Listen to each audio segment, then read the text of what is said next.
Selamat pagi teman-teman, jumpa kembali di MTT Journey Inspiration of Life. Pagi ini saya mau coba sharingkan. Saya pernah kedatangan teman gitu yang katanya sudah mati suri, sempat mati suri selama 7 menit. Nah ini coba saya sharingkan ke teman-teman, siapa tahu bisa ada manfaatnya gitu. Sekali waktu gitu, kurang lebih 4 tahun yang lalu gitu, seorang sahabat datang berkunjung ke kantor saya. Dia kesaksian tentang hidupnya bahwa dia pernah alami kematian suri yang divonis oleh dokter selama 7 menit, katanya sudah meninggal, sudah jadi detak jantungnya sudah berhenti sampai 7 menit. Wah, saya sangat tertarik ya, ini ceritanya bagaimana nih gitu. Sangat menarik untuk mendengar apa yang terjadi bagi orang yang dianggap sudah meninggal dunia, di mana seharusnya ada kisah tentang akhirat. Saya kan ngarepinnya setelah meninggal kan ketemunya akhirat seperti apa gitu. Tetapi ternyata tidak.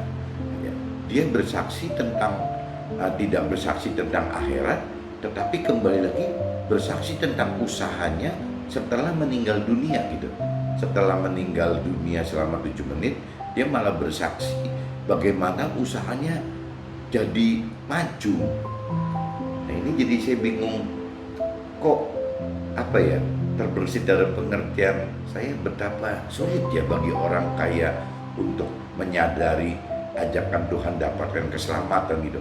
Kok jadi balik lagi ke dunia lagi, balik lagi ke dunia lagi. Padahal apa yang teman saya alami itu kan satu hal yang sudah sudah jarang sekali terjadi. Sampai terjadi dia bicara bahwa dia sudah meninggal gitu. Nah ini kan tidak pernah terpikir dalam pemikiran saya, kok begitu hebatnya ya orang mengalami kematian suri semacam itu gitu. Tapi buktinya ya kematian suri itu tidak membuat orang berubah tuh seperti yang Tuhan mau. Seharusnya kan orang yang sudah alami hal spiritual yang fenomenal seperti ini gitu, yang mati 7 menit ini adalah peringatan dari Tuhan untuk manusia berubah, menurut saya, menurut pengertian saya gitu. Tapi dalam kenyataannya orang kaya lebih pilih bersaksi perihal duniawi dibanding rohaninya gitu. Jadi apa yang dia alami dalam hidup dia, mungkin saya percaya gitu urusan mati surinya gitu, saya percaya mati suri 7 menit, dokter vonis bahwa detak jantungnya sudah berhenti kepada keluarganya dan hidup kembali, saya percaya itu gitu. Cuman yang saya tidak mengerti itu kan cuman masalah kok sudah ngalamin sebegitu tetap tidak mencari Tuhan. Ini juga saya alami juga waktu waktu ayah saya meninggal gitu. Saya juga sempat mikir seperti itu. Kok Tuhan udah sembuhkan dari beberapa kejadian yang kronis gitu, dari yang alamin mujizat terus gitu. Untuk soal kesembuhan ya, untuk dari sakit sembuh itu kok ujungnya meninggal gitu. Nah ini apa memang Tuhan lebih tahu dari kita bahwa ya memang waktu itu ayah memang yang terbaik meninggal gitu, karena memang dinilai secara rohani oleh Tuhan bahwa kondisi ayah itu dalam puncak-puncak yang terbenar gitu dalam hidupnya, sehingga Tuhan ambil. Tuhan khawatir kalau diteruskan nanti jatuh drop lagi.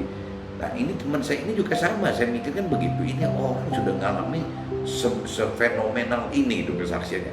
Tapi kenapa ya kok nggak berubah gitu? Kesaksian yang fenomenal tersebut malah mengarah mati 7 menit bukan versus Tuhan gitu. Mati 7 menit versusnya usaha yang berkembang dengan fantastis. Loh, apa maksud Tuhan seperti itu gitu? Sepengertian saya Tuhan bukan seperti itu gitu. Ya kenapa mestinya kan dengan mati 7 menit justru dia udah menomorduakan dunia, karena dia sudah merasa bahwa gampang sekali kalau memang kematian datang itu tidak disangka-sangka gitu. Nah ini Tuhan beri hidup kembali. Nah, pasti tujuannya kan bukan untuk ayo kembali berdunia lagi, kan mungkin harusnya tidak seperti itu gitu. Tapi kok larinya begitu, malah bicara sejak meninggal 7 menit usahanya berkembang dengan fantastis. Dan kalau saya lihat perkembangan sampai hari ini, sudah 4 tahun yang lalu gitu, ya usahanya lancar tuh. Nah ini yang mungkin bikin bikin sebagian orang kita kesel kan itu gitu. Ini orang kayaknya kurang benar seperti yang Firman katakan, tapi kok hidupnya lancar-lancar saja tuh, tidak ada perbedaan apa-apa. Ya ini kembali apa ya, mungkin di jiwa kita, di pikiran perasaan kita pribadi bisa berpikir seperti itu gitu. Tapi kalau bicara dari versi rohaninya kan apa ya, ya orang yang fasik, ya berarti orang yang belum mengenal kebenaran Tuhan, itu kan pada ujungnya, pada akhirnya itu kan ada bisa enak, bisa tidak enak gitu. Ujungnya tuh ada gitu firman. Cuma karena kita bagi orang yang belum mengenal firman Tuhan, jadi cuma ngelihatnya sepintas aja, kok orang fasik kok bisa sukses gitu. Nah tapi tanpa melihat ujung orang fasik ini bagaimana gitu. Ini yang belum terlihat gitu oleh teman-teman yang belum mengenal Tuhan gitu, belum mengenal firman Tuhan. Tidak salah jika firman katakan keselamatan kesuksesan serta andalan hidup bagi orang kaya yang anggapannya adalah harta. Firman udah ingetin itu loh, bahwa harta gitu. Harta itu bagi orang yang belum mengenal kebenaran adalah benar-benar sasaran akhir hidup dia gitu. Bahwa dia itu selama hidup harus bisa sukses mendapatkan harta yang berlimpahan, sehingga hidupnya tidak sia-sia, tidak mubazir, dalam arti kata ya sukses dan selamat. Nah ukurnya selamat ini apa gitu? Apakah selamat ini hanya sebatas bisa meninggalkan warisan kepada keturunannya? Ya, apakah keselamatan itu dalam arti kata bisa dikubur di pemakaman yang wah gitu, yang wah? Apakah keselamatan itu apabila bisa berobat sampai ke luar negeri kemana-mana? Keselamatan kan bukan itu gitu. Mungkin kalau kesuksesan mungkin orang mengukur kesuksesan dunia dari prestasinya. Kalau yang kerja berarti dari prestasi kerjanya, jabatannya apa nih waktu terakhir kerja di situ, atau jabatannya apa nih sekarang. Mungkin juga kerjanya di perusahaan apa nih, perusahaan lokal, domestik, atau misalnya yang skalanya sudah nasional, atau perusahaannya udah internasional. Nah itu ukuran kesuksesan dunia kan seperti itu. Mungkin juga kesuksesan duniawi bagi pengusaha juga sama. Ya karyawannya ada berapa sih, berapa banyak, omsetnya berapa besar, ya rumahnya di mana, ada kolam renangnya tidak, dan segala macam. Itu mungkin ukuran kesuksesan dunia boleh seperti itu. Tapi kalau urusan keselamatan hidup gitu, ukurannya bukan kesuksesan duniawi. Keselamatan hidup adalah ukurannya bagaimana kita hidup selamat nanti sampai ke akhirat, masuk surga. Kan targetnya kan itu. Bahkan kalau mentor-mentor rohani kita yang lebih dalam lagi bicaranya gitu, itu tidak cuman sebatas bagaimana orang masuk surga gitu. Tidak cuma cukup itu. Karena bagi mentor-mentor rohani yang sudah di level atas, ada anggapan, ada mentor rohani beranggapan bahwa orang baik yang tidak melakukan, tidak mengenal firman, tidak mengenal dan tidak mengerti firman, itu juga bisa masuk surga kok. Padahal tidak mengenal firman, tidak mengerti firman. Tapi memang orang baik ini melakukan apa yang firman katakan, firman tulis, dan mengerti sesuai ya, yang orang baik ini lakukan itu sesuai gitu dengan firman, kebetulan sesuai gitu. Nah orang-orang baik seperti ini jelas kan kalau disebut mengenal, dia tidak pernah baca firman gitu ya. Dia mengerti firman, dia tidak mengenal firman, dia tidak pernah membaca firman, bagaimana dia bisa mengerti firman gitu. Tapi tidak dipungkiri banyak sekali orang yang belum mengenal firman, belum mengerti firman, malah sudah melakukan firman gitu, yang firman suruh. Nah ini kategori yang kita harus koreksi diri, bahwa tidak semua orang yang tidak mengenal firman, tidak mengerti firman itu nanti masuk neraka. Ya kalau selama dia melakukan kebaikan ya dia masuk surga gitu, sama saja. Ya, cuman dia bedanya tidak tahu bahwa ada firman yang mengatakan seperti itu, cuman itu saja. Tapi dia melakukan. Kenapa melakukan kebenaran firman itu? Karena memang dia baik gitu. Dia hidup dengan cara baik. Dan sebagian kebenaran itu kan kebaikan gitu. Tapi kan tidak total kebaikan itu identik dengan kebenaran, kan tidak gitu. Jadi di dalam kebenaran pasti ada kebaikan, pasti gitu. Tapi di dalam kebaikan belum tentu loh ada kebenaran yang total itu. Nah ini yang mestinya kita bisa belajar lebih mengenal itu apabila kita mengenal dan mengerti akan firman Tuhan apa, harus suruh apa gitu. Jadi saya kembalikan lagi, saya tidak punya kapasitas untuk bicara sebagai mentor-mentor rohani yang formal gitu.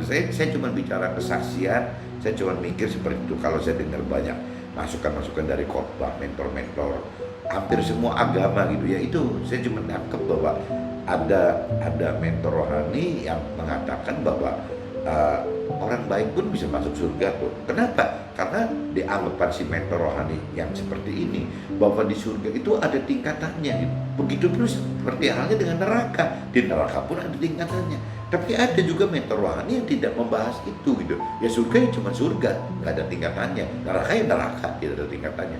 Nah ini saya tidak akan bahas ini. Saya cuma ingatkan bahwa kebaikan orang yang tidak mengenal firman gitu melakukan kebaikan bisa saja ya, dia melakukan kebaikan sesuai dengan yang firman perintah peraturkan gitu, meskipun orang tersebut tidak mengenal firman itu, tidak mengerti firman itu gitu, tapi melakukan. Ya saya pikir Tuhan kan maha adil ya, seharusnya kalau memang orang seperti itu ya saya lebih setuju mungkin dengan mentor yang mengatakan bahwa ya orang tersebut bisa masuk surga. Kayaknya lebih adil deh kalau Tuhan seperti itu. Tapi yang benar-benar bagaimana ya cuman ya ada di firman gitu, ada di firman, dan ya nanti mungkin setelah kita di akhirat baru tahu mentor yang mana yang benar gitu. Intinya gitulah, saya tidak membahas lebih ke arah sana. Saya cuman berpikir kenapa ya orang yang sudah mengalami mujizat gitu ya, kalau buat saya itu mujizat kan, masa udah mati 7 menit bisa bangkit lagi, bisa hidup lagi gitu ya, buat saya itu mujizat gitu, karena tidak bisa tertangkap oleh rasio saya gitu. Nah orang seperti yang mengalami seperti begini aja kok tidak bisa langsung berubah untuk mencari Tuhan. Nah bagaimana dengan kita yang belum mengalami se-ekstrim itu gitu. Kan kayaknya dalam hidup nggak ada yang lebih ekstrim dari kematian. Kayaknya paling ujung kan kematian gitu. Kalau kita udah bicara kematian ya udah pasti di ujung sekali. Nah teman saya yang sudah mengalami mati 7 menit ini kok yang saya lihat belum. Ya mudah-mudahan sih mungkin dengan kalau memang teman saya mau mencari Tuhan gitu ya, pasti kan akan mengenal kebenaran Tuhan lebih dalam, akan mengerti kebenaran Tuhan lebih dalam, dan mudah-mudahan ya berubah bahwa itu. Nah kalau teman saya ini berubah ya mungkin dengan pengalaman kesaksian dia sudah pernah alamin mati 7 menit ini akan menjadi satu kesaksian yang besar gitu, yang bisa jadi alat Tuhan memberitakan soal keberadaan Tuhan dan kebenaran Tuhan ini.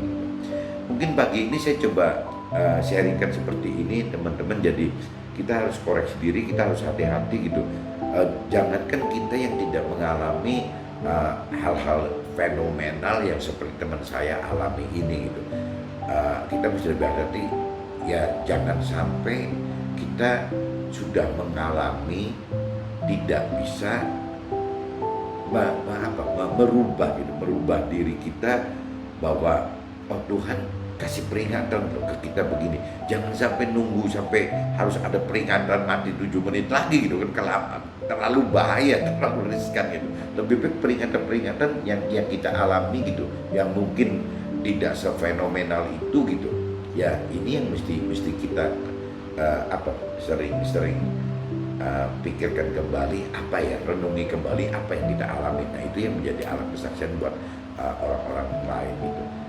Mungkin pagi ini seperti ini dulu, mudah-mudahan apa yang saya sharekan bisa ada gunanya, dan balik lagi apabila memang ini berguna, tolong sharingkan ke teman-teman atau keluarga lain gitu, siapa tahu menjadi berkat buat mereka gitu. Apa yang kita rasakan belum tentu teman-teman rasakan, apa yang tidak kita anggap perlu belum tentu teman-teman juga tidak anggap perlu gitu. Jadi cobalah kita kalau bisa apapun juga kita saksikan aja ke teman-teman dan keluarga, siapa tahu apa yang kita sharingkan itu tepat gitu sebagai obat untuk mereka. Oke, see you, bye bye.